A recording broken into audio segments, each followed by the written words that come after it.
Senhor, te agradecer, ó Deus, por este momento, Senhor, que chegou, ó Pai, o momento, Senhor, da Tua palavra, o momento, Senhor, que o Senhor irá continuar, Senhor, falando conosco. Meu Deus, ó Pai, eu quero, Senhor, apresentar, ó Pai, a Tua igreja, Senhor. Não deixa, Senhor, que nada, Senhor, venha tirar atenção. Meu Deus, ó Pai, porque muitas das vezes, Senhor, no momento da palavra, o inimigo, Senhor, coloca tantas situações para que nós venhamos, ó Pai, se distrair, para não conseguir, ó Pai, ouvir, Senhor, a Tua voz, mas está repreendido, Senhor, todo mal, Senhor, em nome de Jesus. Eu também apresento, ó Pai, a vida do Teu filho nas Tuas mãos. Meu Deus, ó Pai, o Senhor já gerou, Senhor, uma palavra no coração dele, Senhor, que o Senhor venha continuar abençoando a vida do Teu filho, ó Pai, em nome de Jesus, amém. Vamos receber o servo do Senhor com palmas?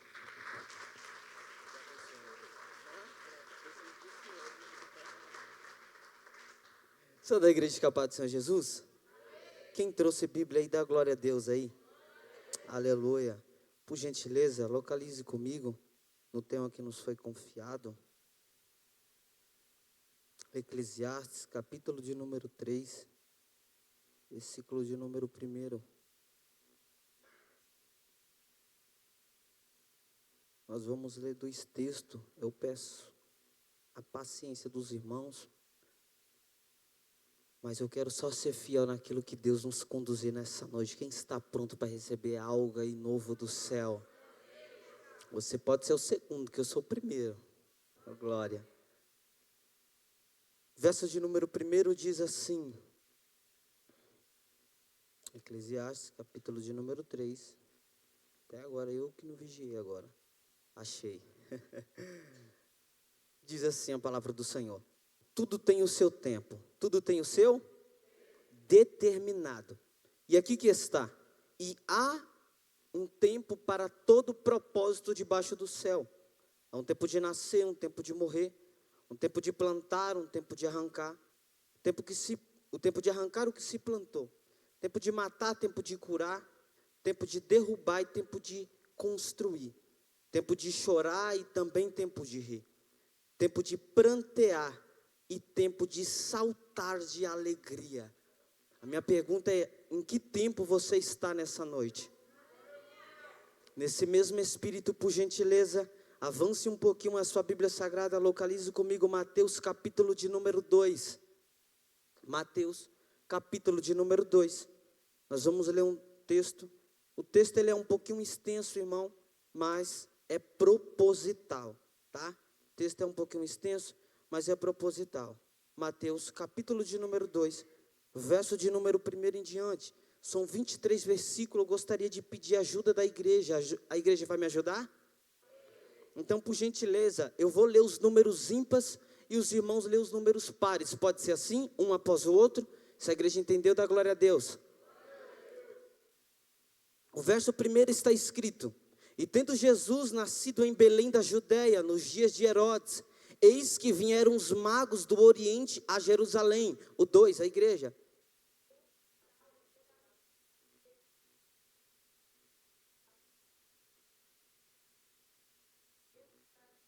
Verso 3. Ao ouvir isso, o rei Herodes ficou alarmado e com ele toda a Judéia. Verso 4.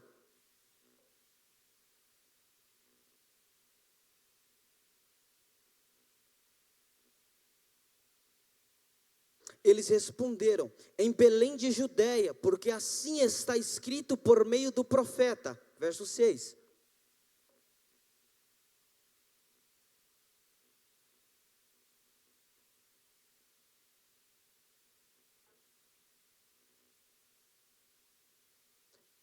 Com isso, Herodes, tendo chamado os magos para uma reunião secreta, perguntou-lhes sobre o tempo exato em que a estrela havia aparecido. Verso 8.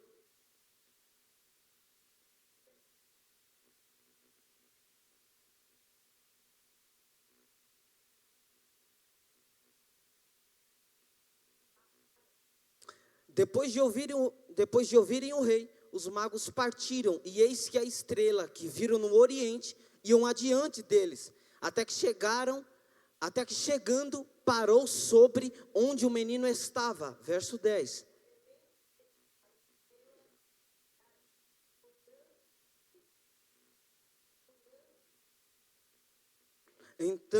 Entrando na casa, viram o menino com Maria, sua mãe, e prostrando-se, adoraram. E abrindo os seus tesouros, entregaram as suas ofertas: ouro, censo e mirra. Verso 12.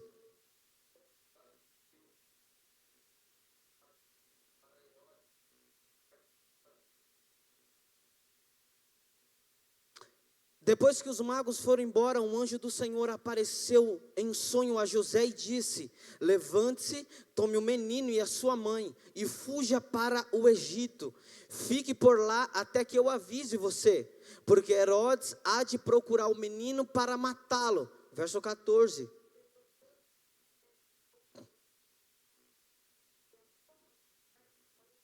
Onde ficou até a morte de Herodes. Isso aconteceu para que se cumprisse o que foi dito pelo Senhor por meio do profeta: do Egito chamei o meu filho. Verso 16.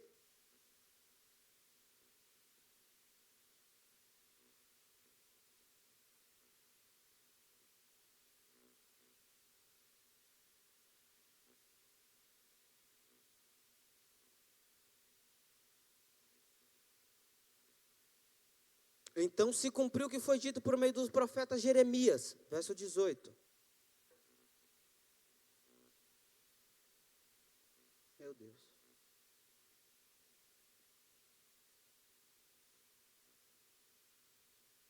Depois da morte de Herodes, um anjo do Senhor apareceu em sonho a José no Egito e lhe disse, verso 20.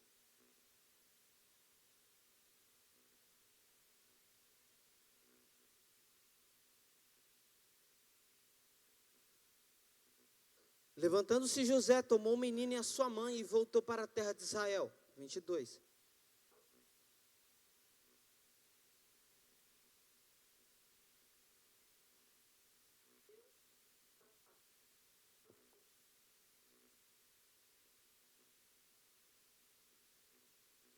E foi morar numa cidade chamada Nazaré, para que se cumpriu o que foi dito por meio dos profetas: ele se chamará Nazareno. Tome o seu assento por bondade. Agradeço a compreensão da igreja. Como eu disse, o texto que eu li foi um pouco extenso, mas foi proposital. É proposital o texto que nós lemos, porque é um texto em que eu quero aplicar nessa noite por meio do Espírito de Deus que avivou no meu coração.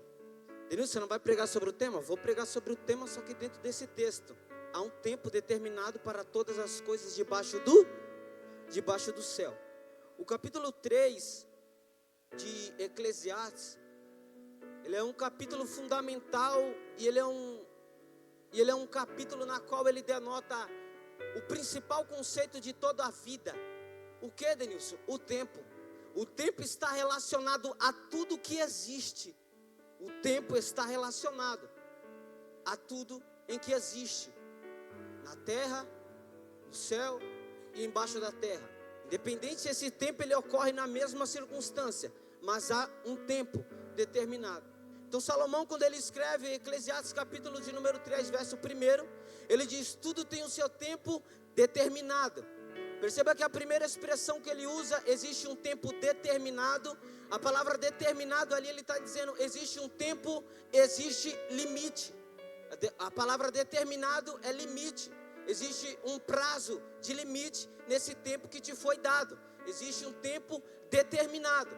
O verso B do versículo 1 em que ele cita, aí ele entra, e há. E quando ele coloca e há, ele está colocando que há duas inferências no texto. Primeiro, há um tempo determinado, há um limite no tempo que foi te dado. E o que mais? Aí entra o segundo, ele diz assim: e há um tempo para todo propósito debaixo do céu. Resumidamente, o que Salomão estava dizendo é que debaixo do céu, cooperador Stefano, existem tempos determinados para cada coisa. Porém, esses tempos determinados para cada coisa não é um tempo em que a gente, como eu posso dizer, esse tempo eu vou reservar para não fazer nada. Na verdade, esse não fazer nada já está dentro do limite que te foi proposto.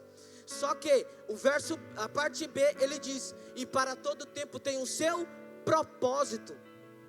Aqui eu acho extraordinário porque ele fixa isso, ele diz: existe um propósito para todo o tempo em que você está inserido. E tempo automaticamente está relacionado a ambientes, é fato. O tempo que você tem em casa, você não faz as mesmas coisas do tempo em que você está na empresa. O tempo que você está na empresa não é o mesmo tempo que você está passeando. O tempo que você está passeando não é o mesmo tempo que você está no culto, na igreja. Ou seja, para cada ambiente existe um propósito. Porém o tempo não deixa de correr. Ele é determinado, há limite no tempo que te foi proposto. Então Salomão, dentro da sua sabedoria, escreve. E eu acho incrível o pensamento de Salomão. Por quê? Porque quando ele começa a citar todas as inferências aqui, há um tempo de nascer, há um tempo de morrer, há um tempo de plantar, há um tempo de arrancar o que foi plantado. Eu percebi uma coisa: o quê? Dentro de cada situação que ele criou, ele sempre coloca o começo e o fim das coisas.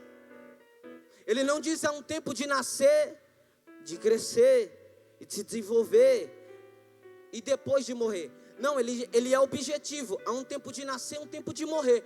Aí é onde está o tempo. Por quê? O tempo, ele entra dentro dessa circunstância, entre o nascer e entre o morrer, entre o que você planta e entre o que você colhe. É óbvio, Denilson, não dá para plantar aquilo que você não colheu. Perdão, não dá para colher aquilo que você não plantou. Ou seja, para tudo existe um tempo. E o que eu acho incrível, claro que ele é o homem mais sábio, segundo 1 Reis, capítulo de número 3, ele diz isso. Na verdade é o próprio Senhor que diz isso para ele: nenhum homem antes de você, Salomão, e nenhum homem depois de você há de ter a sabedoria que eu vou te dar. Então Salomão, na sua sabedoria, ele escreve, e o que ele escreve debaixo de tudo sobre propósito. E existe esse propósito, é por isso que quando ele começa, ele não poderia começar da melhor forma, senão há um tempo de nascer. Há um tempo de nascimento. E o primeiro tempo determinado que ele registra é o tempo de nascimento. Porque para nós, o tempo ele só começa a correr depois que você nasce. Mas sabe o que é incrível? É que mesmo que antes de você nascer, o tempo já estava correndo. Por isso que o tempo não é controle. Para quando você ter acesso. Não, o tempo já começou antes de você vir ao mundo. O tempo já era tempo. Então quem controla o tempo? Só há um que controla o tempo, que faz o sol parar, que recua, que para o globo da terra, que faz girar, só para dar vitória a quem é servo seu. Então é o tempo de nascimento. O tempo de nascimento aqui, ele é o que ele vai dar ganho em toda a vida, em todo o tempo. Só que o que é incrível, Williams, é que esse tempo de nascimento aqui, para todo nascimento, também é um tempo de preparamento. O Williams pegou. Eu disse que parece que a vida ela só começa a dar sentido depois que a gente nasce. Mas antes do nascimento há um preparamento para todas as coisas. Vamos para a Bíblia? Você quer que eu prove, Seth? Diz que quando Deus ele vai inserir o primeiro homem na terra, ele não criou o homem por vários motivos, eu não vou nem entrar aqui, mas o propósito é para não dizer que eu estou fazendo só para você se vangloriar. Ele preparou tudo, ele deu luz, haja luz e houve luz. Ele separou as águas, ele trouxe existência, ele trouxe plantio, ele preparou um jardim, ele regou, ele cuidou, ele trabalhou por 6 dias. E depois ele colocou o homem. Aí o homem disse: eu nasci, agora a vida dá sentido. Não, o tempo já começou antes de você nascer. Já estava tendo um preparamento antes de você chegar. E o texto em que nós inserimos é o texto base em que eu quero mergulhar com vocês. Por quê? Porque Mateus ele é o autor. Já diz o título. Livro de Mateus, Evangelho de Jesus segundo escrito por Mateus. E Mateus ele é o único que registra isso. O quê? Que antes do nascimento há um preparar. A igreja está comigo? Antes do nascimento há um preparar. Há um preparamento. É por isso que, quando nós vamos para a Bíblia, Mateus é quem prepara a chegada de Jesus. Teoricamente aqui no texto, tá? Por quê, Denilson?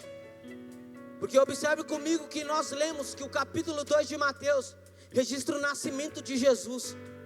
Mas porém no capítulo 1, Mateus faz questão de trazer a genealogia de Jesus de Abraão até José.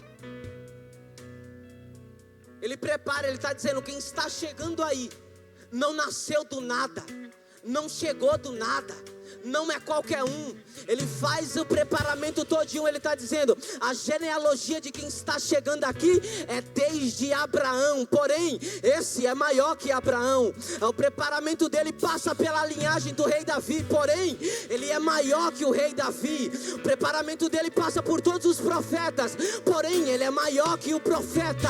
O que Mateus estava dizendo é, quem está chegando aí não é só qualquer um, quem está nascendo não é comum, quem está nascendo é maior que Abraão, quem está nascendo é maior que Davi, quem está nascendo é Rei dos Reis e Senhor do Senhor. Quem está nascendo é Ele. Eu vou levar essa banda para casa. Pode, Vitor? Fazer uma bagunça gospel. Então Mateus, ele faz esse preparamento muito bem. Ele prepara, ele diz assim, quem nasce não é qualquer um, quem nasce já tem história. Você perdeu de dar glória nisso aqui.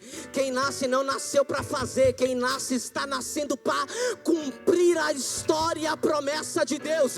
Escrito pelo profeta Isaías, capítulo de número 9, ele descreve dizendo, e um menino nos foi dado, e o nome dele é Emanuel, maravilhoso. Ele é rei, ele é príncipe, ele é antes, mas ele é depois de nós, ele é eterno.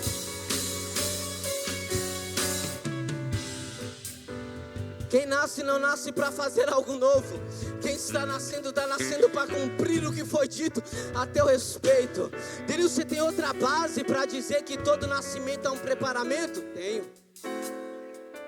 Williams, você e a sua casa está prestes a ganhar um menino ou uma menina, sim ou não?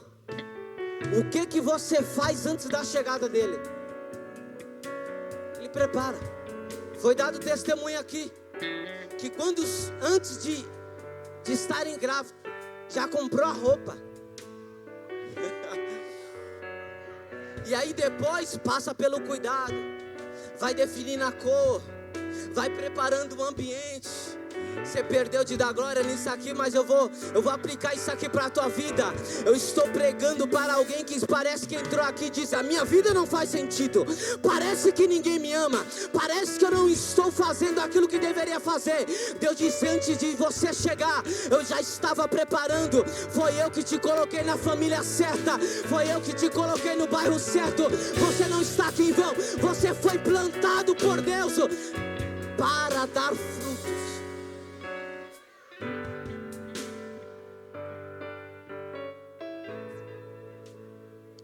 Aí entre o verso de número 1 e verso 2 que nós acabamos de ler, eu vou fazendo a aplicação conforme o texto. Por isso que nós lemos antes todos o texto, para ganharmos conhecimento, e assim você ir acompanhando comigo.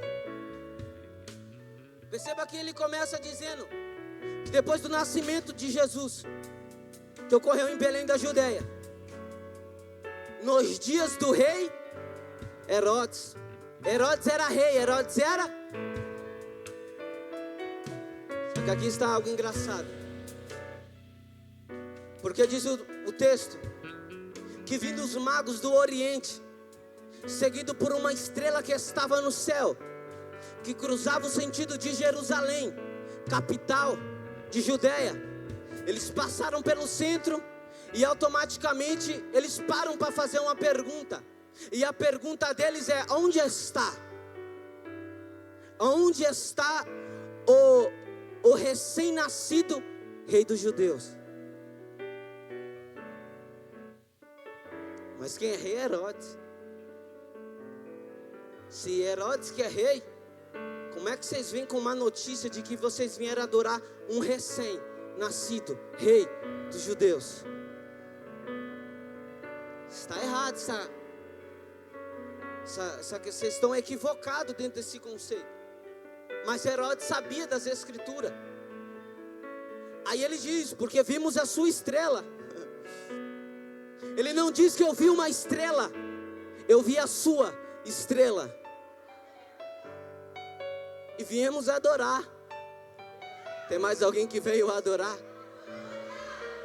Ele não está dizendo, e nós chegamos aqui para fazer um pedido ao rei dos judeus. Nós não chegamos aqui com a lista do que eu necessito ao rei dos judeus. Nós só viemos aqui porque há uma estrela seguindo nós, guiando nós até aqui. E eu não faço mais nada, eu vim adorar a quem é rei de verdade. O texto diz que Herodes fica perturbado. E toda Jerusalém fica perturbada. Aí é onde entra. Ele chega, chama o chefe dos sacerdotes, os escribas, doutores da lei, das escrituras, e faz uma pergunta. Ele diz assim: aonde que há de nascer o Cristo? Aí eles respondem e diz assim, segundo Miqueias, capítulo de número 2, verso de número 5, quem há de nascer é em Belém da Judéia. Nós estamos num lugar em que ele há de nascer. Eu só não sei o tempo determinado, mas o tempo já estava determinado por Deus. E com base no título, no subtítulo que eu caminho sobre esse tópico, eu coloquei: Deus tem um tempo determinado. Deus tem um tempo determinado. Assim como todos nós temos um tempo determinado para alguma coisa. Você planeja algo, você projeta algo e você estimula tempo para o seu projeto. Você determina um propósito. Até tal ano, até esse fim do mês, até essa semana, eu vou ter, eu vou conquistar, eu vou conseguir, eu vou alcançar. Você determina. E Deus, sendo o dono do tempo, até Ele tem para si próprio um tempo determinado para cumprir aquilo que Ele prometeu. É incrível isso aqui, velho.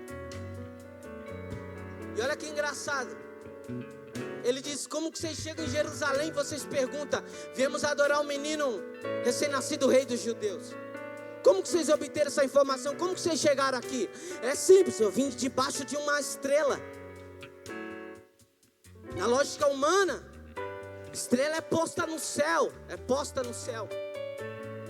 Então, na ótica humana, quem anda, não anda andando olhando para cima. Quem anda, anda olhando para baixo. Não é à toa que quando o menino, a mãe é o que mais brigava, dizendo: olha para frente, porque vivia tropeçando. Olha para o chão.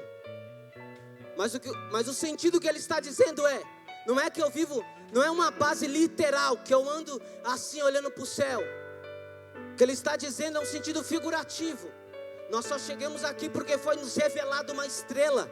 E essa estrela é o recém-nascido rei dos judeus, o próprio Cristo, que nos orientou a chegar aqui por meio de uma convicção de fé. Como? Não olhe segundo os padrões da terra, olhe segundo o que é posto sobre o céu. Alguém levantou a mão? Então segura a tua mão lá em cima que eu preciso profetizar. Parece que você está igual a mulher encurvada. Olha para o chão e nada abre, olha para o chão e nada resolve. Parece que a vida trava.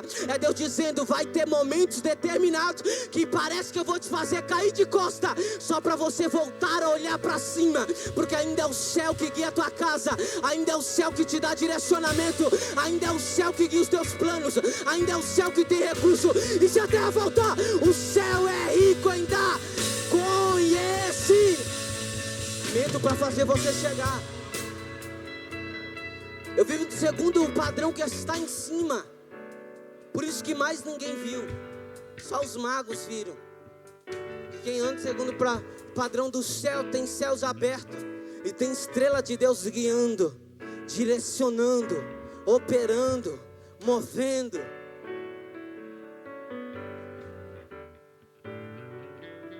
Eu disse que dentro disso Deus tem um tempo determinado. Nós já trabalhamos sobre o tempo de nascimento, tempo de preparamento e um tempo determinado pelo próprio Deus. Qual que é esse tempo determinado pelo próprio Deus? Deus, Ele é perfeito em tudo que Ele faz. Perfeito em tudo que Ele faz. Não é à toa que quando os magos chegaram, eles só foram depois que a estrela apareceu. Perceba que a estrela não brilhou antes, também não depois. Ela brilhou no tempo determinado. Então quando o menino nasceu, a estrela apareceu. Só pode ser um sinal de Deus isso daqui. É Deus dizendo: para tudo que eu faço na tua vida, eu lanço sinais. O problema é que você não olha mais para cima. O problema é que você anda conforme bate os seus próprios desejos. Mas se você nessa noite compreender o que eu estou dizendo para a tua vida, você vai dizer: não, cansei, não vou mais pedir sinal, porque o próprio sinal, sem os magos pedir, se estabeleceram posto na frente deles, não atrás, não do lado. Deus não anda olhando para trás, o que foi passado esqueceu. Eu tenho direção para frente para você, mas olha para o alvo. Vazio, entendeu?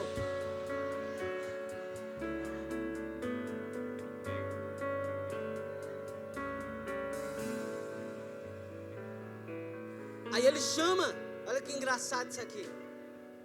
Aí diz que ele chama o chefe do sacerdote e confirma a história. Ele diz assim: onde que o menino há de nascer? E ele diz assim: em Belém da Judéia. Aí Herodes, na sua sabedoria, ele chama os magos e diz assim: posso fazer um pedido a vocês? Ele diz: pode. Faz o seguinte: qual foi o tempo exato? Preste atenção nisso aqui. Qual foi o tempo exato? O tempo que a estrela apareceu. Olha a primeira pergunta dele: qual foi o tempo exato em que a estrela apareceu? Aí ele olha e diz assim: bom, a estrela apareceu exatamente quando nós acabamos de caminhar para chegar aqui. Aí ele faz o seguinte: quando vocês acharem o menino com exatidão, está no texto, quando vocês acharem o menino com exatidão, vocês me avisam, que eu também quero ir adorá-lo. Na verdade, o que ele estava ganhando era: se ele me avisa onde que está para nascer o rei dos judeus, que ele já era rei, e por isso quando ouve da notícia ficou perturbado, se eu sou rei, está nascendo um rei, vou perder o meu trono, vou perder o que é meu. Então para não perder, eu vou matar. Então o conhecimento que Herodes queria ganhar era para matar o menino e continuar rei.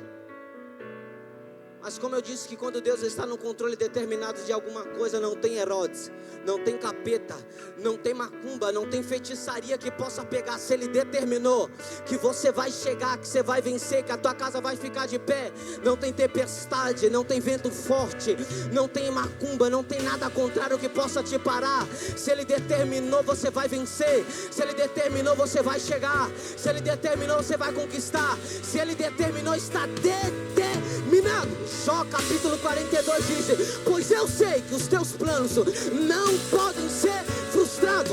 Os teus planos podem por um momento de tempo recuar um pouquinho, mas deixar de anular não. Por quê? Segundo Jeremias capítulo 33, ele diz: pois eu velo para cumprir a minha palavra sobre a tua vida. Deus está dizendo: é o meu compromisso, não é nem sobre quem você é, mas é sobre a minha palavra que foi liberada. Pois eu velo para cumprir a minha palavra sobre a tua vida. Nosso Deus não é menino.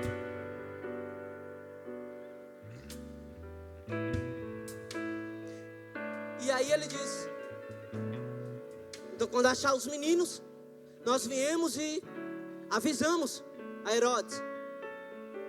E aí diz o texto que, e deixando eles seguiram com a estrela que tinha visto no Oriente, guiando eles na frente. Aqui está algo interessante, porque Herodes faz uma pergunta aos sacerdotes e aos doutores da lei, das escrituras. Não é alguém que conhece a Bíblia igual eu, não. Alguém que é nascido em toda a escritura sagrada, viveu para estudar aquilo. Ele sabia onde estava escrito, como, quem foi o profeta, de que maneira. Só que há algo interessante. Por quê? Porque mesmo os sacerdotes, os doutores da lei, sabendo quem viria, quem chegaria, aonde nasceria, não se propõe a ir ao lugar para adorar. Meu Deus. Eu sei quem Ele é. Eu sei do que Ele é capaz. Eu sei que Ele tem poder para fazer da minha vida destravar e ficar assim. Mas ir até o altar restaurado para adorar, aí é muita coisa. Só que a missionária citou um texto maravilhoso, que se você não clamar, não tem problema. Deus levanta as pedras para clamar no teu lugar. Mas sem adoração, Ele não fica. O que Ele está dizendo, já que vocês, doutores da lei, que foram incumbidos, nasceram debaixo de todo estudo, de toda literatura bíblica, não compreende o que é adorar de verdade. Eu levanto os magos lá do Oriente. Eu levanto pessoas improváveis. Eu levanto alguém com coração sincero para adorar a Deus. E aquele que chega disposto a mudar a vida, mesmo sem saber o versículo da vida, Ele está dizendo, você não precisa mostrar a tua ficha. Se o teu coração abrir aqui, eu me rendo no teu coração contrito. Pois Salmo 51 ele diz, pois o Senhor não se rende a um coração contrito em adoração. Se você veio aqui para analisar, me perdoa, você vai continuar analisando. Mas quem veio aqui dizendo, não, eu não vim por baixo de quem vai pregar, mas eu vim por baixo de uma palavra que vai ser pregada. O teu coração já está aberto, Ele está aqui e Ele vai determinar. Você pode me ajudar a pregar, por gentileza? Fala para quem está do teu lado, já existe um tempo determinado para a tua vida. Já existe um tempo determinado para a tua vida. Você só não está vendo os sinais, mas Ele já determinou. Se Ele determinou, não depende mais de você. Se Ele já determinou, não depende do teu patrão. Se Ele já determinou, não depende de quem fala mal de você. Se Ele já determinou, está determinado. Você vai vencer.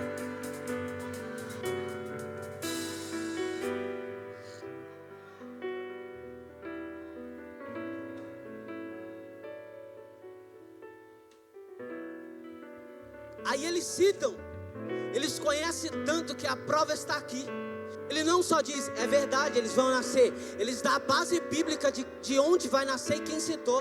Aí ele entra, o verso de número 6. Ele diz, mas tu Belém, ele citando o texto de Miqueias, mas tu Belém, da terra de Judá, de forma alguma és a menor das principais cidades de Jerusalém, pois de ti virá o líder. Olha isso aqui, pastor, como pastor para conduzir Israel para o meu povo. O que ele está dizendo é, a Nazaré, em todo o contexto bíblico do Novo Testamento que você vai ver, Nazaré é improvável, Nazaré não vale nada, Nazaré é escondido, Nazaré é o resto, Nazaré é só quem mora para trás de Alphaville, Nazaré é quem não tem condição, Nazaré é quem não tem nome, Nazaré é quem não tem estrutura. Mas ele está dizendo, mas só basta estar presente no local, que não importa o lugar, mas importa quem está no meio. Eu mudo o cenário de Nazaré para sempre. Não é à toa que João, capítulo de número 1, versículo 45, alguém diz aí, o Messias está chegando. E quem é ele? Ele diz assim, é Jesus de Nazaré. Aí alguém pergunta, mas pode vir alguma coisa boa de Nazaré? Aí entra o texto que ele disse, vem ver, porque eu não vou gastar saliva. Eu vou te provar que se você se posicionar, não tem nada que possa dar errado. O Deus que habita na tua vida vai transformar o lugar aonde você mora, vai transformar o lugar aonde você trabalha. Ele só precisa de você, mas Ele vai realizar. Não tem Nazaré pequena para quem possui um Deus grande. Não tem Nazaré pequena que sirva alguém que é poderoso para fazer do ambiente infinitamente mais. Não está sobre o lugar, está sobre você. Não está sobre o lugar, está sobre você. Lúcifer pecou no céu, lugar eterno, lugar santo, e Jesus venceu na terra. Meu Deus do céu, Adão pecou no jardim e Jesus venceu no deserto. Não é o lugar, é você. Não é o lugar, é você. Não é o lugar, é você.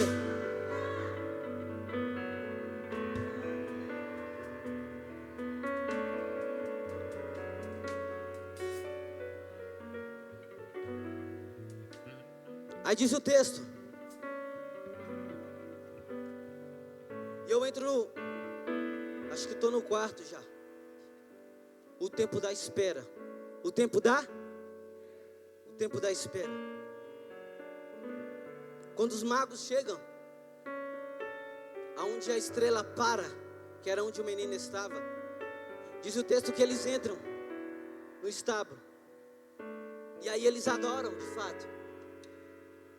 Quem gosta de oferta, vai uma pérola de oferta aí. Diz que eles adoram. E só adoração é extraordinário. Mas ele diz: mas adorar quem é de verdade, parece que só a minha vida não basta. Eu vou ter que arrancar o que é mais valioso na terra. Pergunte o quê? O ouro. O que é mais valioso é a tua vida. Mas ele está dizendo, já que a minha vida já se rendeu a ele, não dá para chegar com a mão no bolso. Eu vou ter que arrancar alguma coisa de precioso para ofertar a ele. Não está no texto, mas eu imagino que está nós três aqui, os três magos. Ele diz assim: só a presença dele aqui é suficiente. Mas você tem alguma coisa aí? Mirra.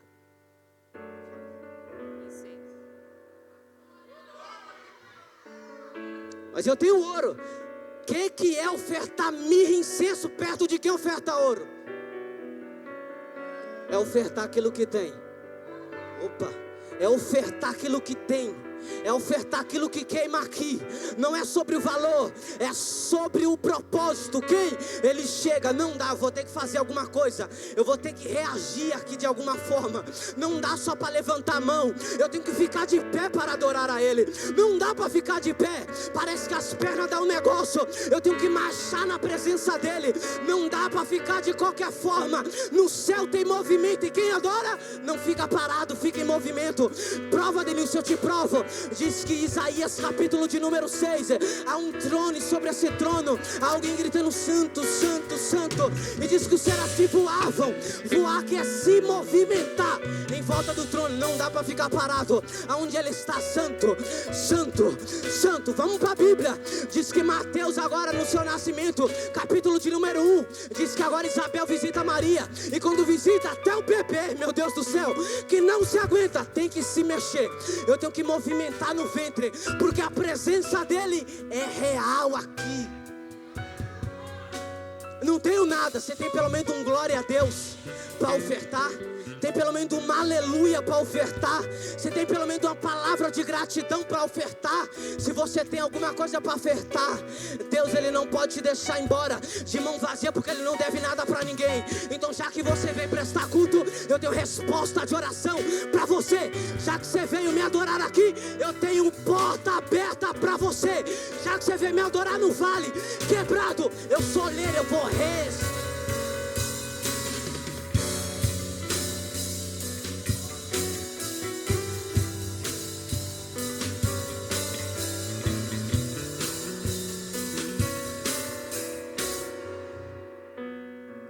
mas o tempo é de espera. E difícil é quando o tempo corre e você tem que esperar. Principalmente para os agitados aí, né? Minha esposa, diga-se de passagem, sangue de Jesus. Até para a própria saúde dela não se aguenta. Mas o tempo é de espera. E aí ele espera. O tempo agora é de esperar. Por quê? Os magos chegaram, ofertaram. E aí quando eles ofertam, levam incenso, mirro, ouro. E aí, aonde entra o texto, versículo 21. Perdão. Opa, perdi aqui.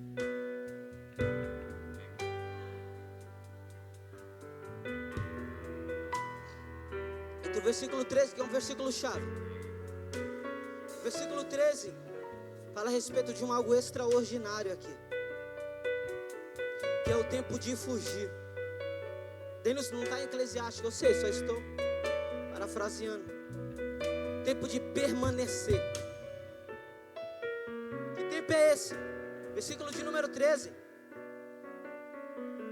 Diz que depois que os magos, eles são visitados pelo anjo do Senhor, diz assim, não voltam para o mesmo caminho, porque Herodes há de querer matar o menino, mas vai para outro caminho diferente para a sua casa. Todo aquele que chega na presença dele e oferta alguma coisa, não volta pelo mesmo caminho, volta por um caminho diferente. Ou melhor, não volta sendo o mesmo, tem que voltar diferente. E aí, o anjo do Senhor visita José e diz, levanta-te. Olha o primeiro comando, levanta-te. Levantar aqui é um posicionamento corporal. Levanta-te, toma um menino e a sua mãe. E aqui eu briguei, irmão. Estudando esse texto aqui, eu falei, será que Mateus não tinha outra palavra para colocar aqui? Tinha que ser fugir? Será que não tinha outra palavra que ele poderia usar? Talvez tinha, mas foi proposital. Ele olhou e disse, pega o menino e foge. Aliás, quem diz isso é o anjo, não é nem Mateus. Mateus só escreve que o anjo disse. Toma o menino e foge, e vai para o Egito. Fique lá até que eu diga a vocês, pois Herodes procura o menino para matar. Olha que interessante. A palavra fugir aqui dá uma conotação de medo. A palavra fugir aqui dá uma conotação de covarde. Alguém covarde. Você precisa se apresentar em tal lugar. Aí eu fugi. Eu fugi. A palavra fugir resumindo, traz um peso negativo sobre a palavra. Minha pergunta é, quem nasce é rei dos reis. Quem nasce é poderoso. Quem nasce, Júlio, tem o poder sobre tudo. Quem nasce não nasce para fazer somente algo novo. Nasce para cumprir. Mas no seu nascimento, a primeira atitude que ele faz depois que nasce é fugir. E aí que está. Há momentos em nossas vidas que nós vamos ter que fugir. Há momentos na nossa vida que nós vamos ter que desviar-se. Denilson, mas eu tenho condição, eu sei. É que só fugindo vai te dar condição para te preservar lá na frente. Prova, te prova. 1 Samuel, capítulo de número 16, diz que quando Davi vai levar comida para os seus irmãos que estavam na guerra, que deveria estar guerreando na verdade, mas não estava, ele chega e diz, está aqui. Aí ele olha e diz, o que você faz aqui? Bem sei eu que você é presunçoso. Olha a palavra liberada sobre Davi. Aí está no texto, não diz eu, diz a Bíblia. E Davi se desviou de Abinadab. Ele poderia dar uma resposta, mas ele disse, vai adiantar? Eu vou ganhar alguma coisa? Então é melhor ficar em silêncio. Melhor me desviar de certas coisas, de alguns presunçosos por aí, que não quer ajudar, quer curiosidade sobre a minha vida. Eu desvio dele. Ele foge. E aí o comando de Deus é, foge, esconde. Denilson, por que ele tem que fugir? Aqui está o segredo. Porque muitas das vezes você tem que fugir. Ou melhor, porque muitas das vezes você perde batalha onde você deveria se esconder, mas você quer aparecer. Onde você deveria recuar, mas você quer avançar. Você quer mostrar que você é mais forte. Você quer mostrar que você pode falar mais. Você quer mostrar que você é mais valente. Você perde a guerra. Se você se escondesse, Deus te preservava e teu plano estava intacto. Denilson, por quê? Porque é melhor ter um propósito escondido do que um propósito morto e revelado. Quando o propósito é revelado, cai no ouvido de Herodes. Herodes marca um plano para te matar, para acabar com você. Aí você diz, não dá certo. Aí você diz, eu contei, mas parece que não flui. Você contou, você expôs o plano. Se você escondesse, entrasse na porta do teu quarto, colocasse aqui a patela no chão, você entenderia que é melhor um propósito escondido do que revelado e um propósito morto. E me permita dizer, eu sinto que essa noite, por meio do Espírito de Deus, é uma noite de alguns esclarecimentos. Denilson, que esclarecimento? É noite que Deus está dizendo, não é que eu sou ruim, e nem tampouco eu me esqueci daquilo que eu prometi sobre a tua vida. Eu não sou ruim por não cumprir quando você queria. Eu não sou ruim por cumprir quando você desejou, quando você esperou. Eu também não me esqueci, porque eu não sou Deus que se esquece das coisas. Então quem você é? Para não te ver frustrado, Deus preferiu te esconder. Para não te ver morto, Deus preferiu te esconder. Para não te ver quebrado, Deus preferiu te reservar. Porque, Denilson, foi eu que escondi teus planos, diz o Senhor. Foi eu que escondi teus projetos. Foi eu que escondi a tua família. Foi eu que escondi a tua casa. Foi eu quem escondi você, para você não ser exposto e morto por Herodes. Eu sinto Deus guardando algumas famílias aqui. Eu sinto Deus guardando alguns planos aqui. Eu sinto Deus guardando alguém aqui. Eu sinto Deus guardando pessoas aqui, Cacá, dizendo, quando você pediu, você virou a cara, então não te sirvo mais, você é menino. Deus estava te preservando.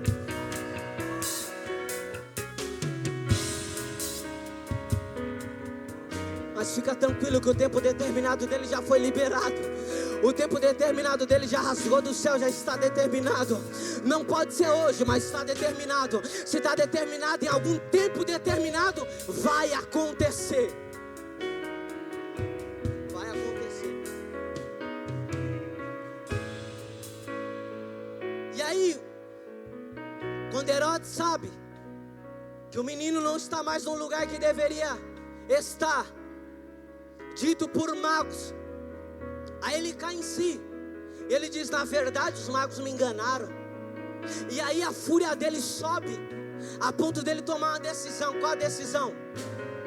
Aí entra no capítulo de número 2, é o que ele faz, que faz uma similaridade da vida de Moisés e a vida de Jesus. Ele diz assim, manda todos os meninos abaixo de 2 anos de idade e matam eles. Menina não, menino. Porque foi me informada a informação de que quem está nascendo é homem. E segundo, diz o texto, olha, diz assim, ó. E Herodes ficou furioso e mandou matar os meninos de Belém, de todos os seus arredores. Olha isso, até de criança que não tinha nada a ver, ele mandou matar. Aí diz assim, e conforme as informações que havia recebido dos magos a respeito do tempo. Por isso que o verso 7, onde a gente leu, ele chega e pergunta assim, qual que é o tempo exato em que você viu a estrela? O que ele quer fazer então, Denilson? Ele quer controlar o tempo da promessa. Herodes aqui é uma representação de Satanás. Então quando você se exposta onde você deveria se esconder, aonde você age, onde você deveria permanecer, você expõe. Quando você expõe, você dá controle para o teu inimigo trabalhar ao teu favor. E aí quando ele tem controle sobre você, aí ele controla. Aqui você não pode cumprir. Lembra, aqui você fez isso, você não pode hoje, você é incapaz hoje, você não vai, lembra o que você disse, lembra o que você fez. Aí ele joga contra você, mas eu dou graças a Deus, porque maior que aquele que acusa é aquele que perdoa e rasga o vínculo daquilo que você fez. Por gentileza, isso aqui era para você estar com as suas mãos lá em cima. Eu não sei qual o peso de culpa que tem sobre você, que tem sobre você não se casar, que tem sobre você não ter filhos, que tem sobre você não ser feliz. Deus está dizendo, eu estou rasgando um laço de perdão. Você vai ser feliz de novo, você vai vencer de novo. Eu vou levantar, porque é um tempo de reconstrução para alguém aqui. Deus está reconstruindo alguns sonhos, Deus está reconstruindo algumas famílias, meu Deus, Deus está reconstruindo alguns pensamentos. Vai quebrar, não deu certo, se não deu ano passado, não vai dar. Eu controlo o tempo, diz o Senhor, e é o tempo determinado. Você vai gerar, você vai chegar, eu vou fazer abrir. Denilson, mas eu não tenho condição. Eu tenho condição. Você vai chegar.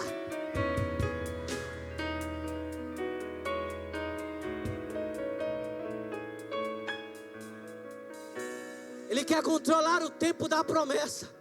O problema é que a promessa já tem um dono. Ah, Jesus, queria estar lá embaixo para dar um pulo da cadeira agora. O problema é que você tem uma promessa. Aí teu inimigo balança dizendo: essa promessa não condiz com o lugar onde você vive. Ei, Jesus. A promessa que você tem não convive, não condiz, perdão, no lugar em que você está inserido. A promessa que você tem não condiz com quem está do seu lado. Meu Deus. Mas Deus está dizendo: eu só me movo debaixo de propósito determinado. Se eu permitir, se eu respondi com sim, eu estou nesse negócio, se eu respondi do céu, você que não quer ver, olha o sinal aí posto no céu, olha uma estrela dizendo: eu já dei sim nessa resposta, eu já dei sim nesse projeto, eu já dei sim nessa condição, vai que eu estou com você, diz o Senhor.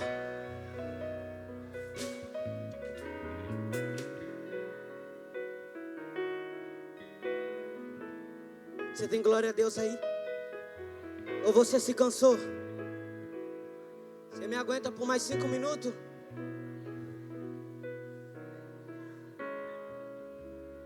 Ele usa do tempo para tentar matar Jesus, mas ele não controla o tempo. Não é à toa que ele se engana e diz assim: os abaixo de 2 anos manda matar. Ele deve estar na faixa de 1, ele não sabe. Você está escondido.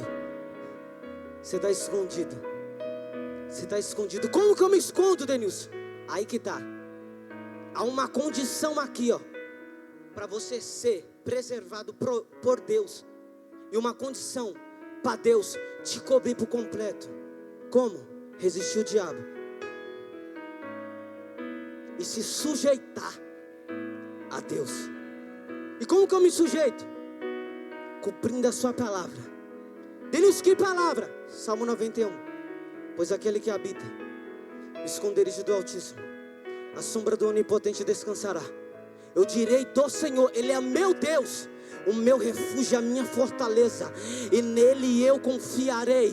11.000 vai ter que cair, mas quem está guardado nas asas, na sombra do Onipotente, vem vento, vem tempestade, não se abala, vem calúnia, vem fofoca, ela não paralisa por qualquer coisa, ela está guardada e preservada. Você quer texto bíblico? 1 Reis capítulo de número 17, diz que depois que ele libera uma palavra, Deus diz assim: foge para o Querite. Mas Senhor, o que vão achar?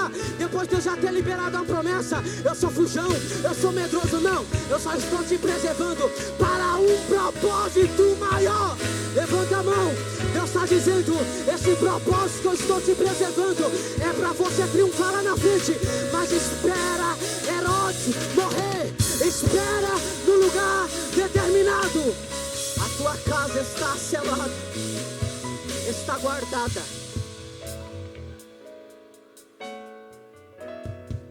Eu vou te dar uma notícia boa para quem é escondido por Deus. Pergunte qual? Provisão. O povo sai do Egito e diz assim: só tem deserto, não dá para plantar. Não tem chuva. Só tem essa roupa do corpo. Só. Mas a roupa não envelheceu. O sapato crescia no pé, irmão. Para. Você já viu pedra da água? Moisés, fala com a rocha. Ele não diz assim: faz um furo com a broca. Oi, sabe, pastor? Que aí dentro desse furo sai água. Só fala. E a pedra e a rocha da água. Deus, ele provê. Elias no Querite não fez nada, porque estava na caverna, saía para fora, o ribeiro para beber água. E no tempo determinado vinha um corvo. Esse é o tempo. Come e bebe. Ah, mas você está no Querite, então vamos para o deserto. Depois que ele fez o fogo cair, ele foi para o deserto. Debaixo de um pé de jumbo ele pediu a morte. Ele disse: calma, não é que você quer a morte. Deus do céu, tem alguém pedindo a morte aqui. Mas Deus está dizendo, não, você não precisa de morte. Você só precisa de pão e de água. Caminha. Grande é a tua caminho. Você só precisa se alimentar mais um pouquinho. O inimigo pode até apressar e abortar. Mas ele só não pode impedir. Ele pode adiar. Mas impedir, eu e a minha casa serviremos. A palavra serviremos se ela não está servindo agora, no tempo determinado, ela servirá ao Senhor.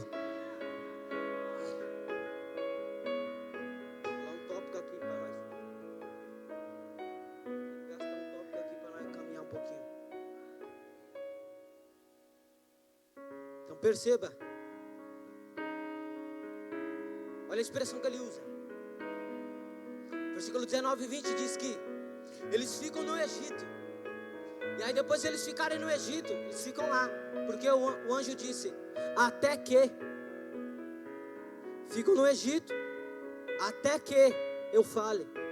A expressão até que é tempo indeterminado. Estamos falando sobre tempo determinado, verdade. Mas o tempo aqui, até que é tempo indeterminado. Então enquanto eu não falo, vocês permanecem. Enquanto eu não dou sinal, vocês permanecem.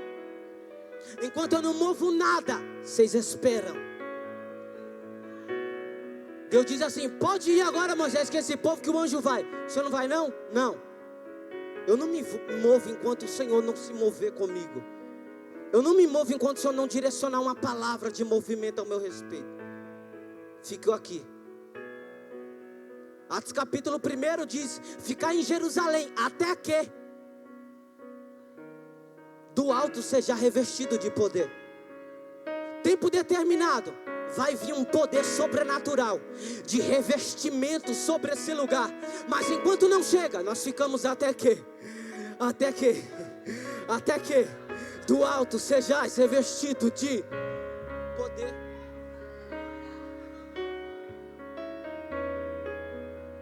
Termina agora, encerra agora. E aí qual que era o prazo determinado? Até que Herodes morre. Porque depois que aquele que tenta te matar morrer, meu Deus, colhe o que planta, sim ou não? Nós lemos em Eclesiastes.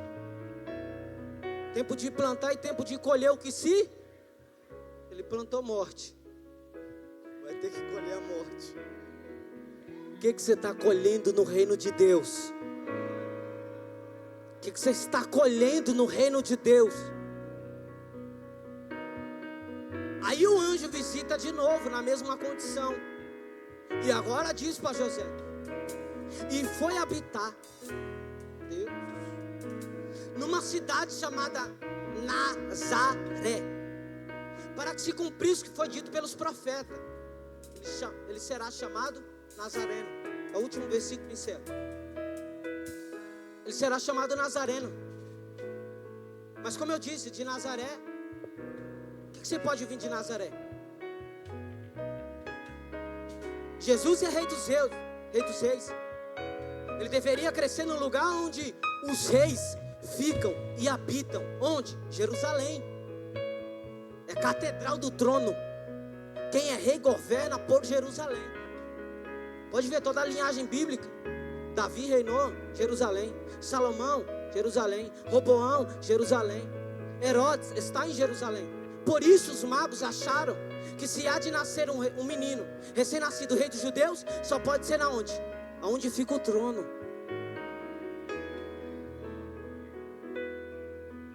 Mas você está dizendo que os reis dos reis é de Nazaré? Você está me dizendo que alguém com a promessa desse tamanho mora em Itapevi? Você está me dizendo que há uma promessa sobre esse templo profético aqui, que há de crescer nesse lugar? Você está me dizendo que a tua família foi de um jeito, quando chegar em você, vai ser diferente? Está A tia não casou, ninguém foi feliz, teu tio pior ainda. Tu vai ser? É o que diz a respeito de Nazaré. Quem é Nazaré? Uma cidade desprezada, sem fama, sem honra, sem brilho. Não há expectativa em Nazaré. Nem Nazaré e nem quem vem de Nazaré. Você já percebeu? Meu Deus. Você conversa com algum tipo de pessoa e a pessoa é carismática até certo ponto. Mas quando diz quem é você, de onde você vem, você é de Nazaré? Tá entendendo, meu diácono? Mas você era tão assim que, pelo seu jeito, eu achei que você não era desse lugar. Só que Deus é especialista em pegar coisas improváveis e transformar em ferramenta de propósito. Eu quero encerrar essa noite debaixo de uma palavra profética. Então, se você puder, por gentileza, ficar sobre os seus pés e levantar sua mão lá em cima, fechando os seus olhos. É uma palavra profética do céu, uma palavra rema. Debaixo dessa palavra, se você acredita, eu quero liberar sobre essa palavra sobre a sua vida. Mas Nazaré, Denilson, não é o fim. Nazaré é o processo que antecede a manifestação do propósito de Deus. Ele está dizendo: Nazaré não é teu fim, Nazaré é só teu começo, Nazaré não é o término, Nazaré é só o processo. O que eu tenho para você é coisas grandes. Se Deus se esconde, é porque tem algo grande para ser revelado através de você. O lugar não pode te parar, o lugar não pode dizer quem é você. Eu quero liberar essa palavra. Eu encerro agora. Existe um tempo determinado, e queira Deus essa noite, Deus está abrindo um tempo agora, dizendo: Vazinha, é tempo determinado. Eu vou responder, eu vou cumprir com o teu pedido de oração. Júlio, o que você esperou, você vai colher em grande glória. Aquilo que você pediu aos céus, os céus vai transformar esse cenário na glória de Deus, na glória de Deus. Por gentileza, fala para quem está do teu lado: vale a pena esperar, vale a pena esperar. Fala para quem está do teu lado: vale a pena esperar. Espera mais um pouquinho. Não chuta o balde não. Não entrega tudo agora não. Espera. Existe um tempo determinado. Vai gerar, Nayara. Vai ser uma bênção, vai ser grande, vai ser profeta, vai marchar na terra. Tem propósito de Deus nesse negócio. Você pode aplaudir o Senhor? Você pode?